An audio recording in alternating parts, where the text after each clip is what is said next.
The next thing, you didn't ask this one, but the people say Wahhabi. Catch yourself before you say that. Stop yourself. The other word I told you is the Arabic word, so is this. It means to bestow, to give.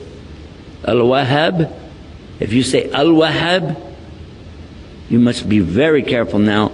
You just said Allah's name. Allah is Al-Wahhab. He is the bestower, the ultimate bestower. So you don't take Allah's name and play with it like that. What really happened over 200 years ago, there was a student of knowledge who memorized the Quran when he was not even a teenager yet. He studied all of the fiqh, jurisprudence of the Hanafi. Then he began to study others. And his father, who was a scholar, told him to stop. Just stay with what we have. He said, I want to learn the others. His father almost disowned him because of it. It was very upsetting. You know, don't do that.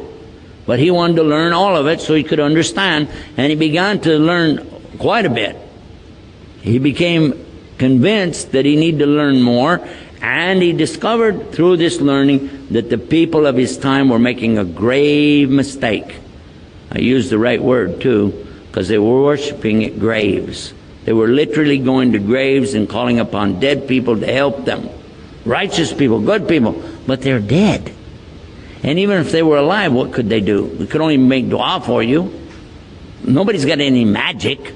You ask Allah to solve these impossible situations and He can do it. And that's what he was telling the people.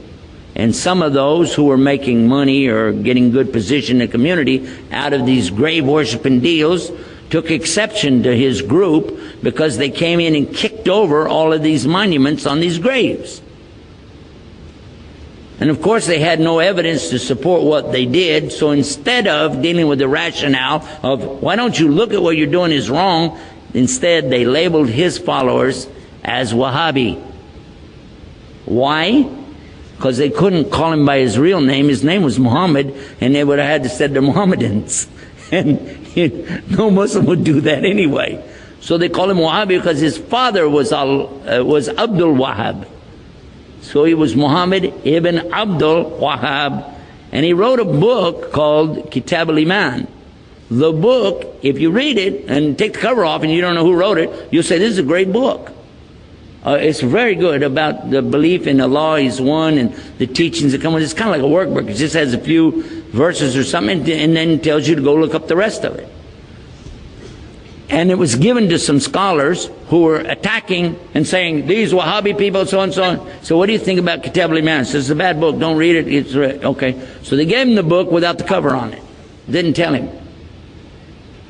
This is a scholar. I'm not going to tell you who. Big scholar. Current.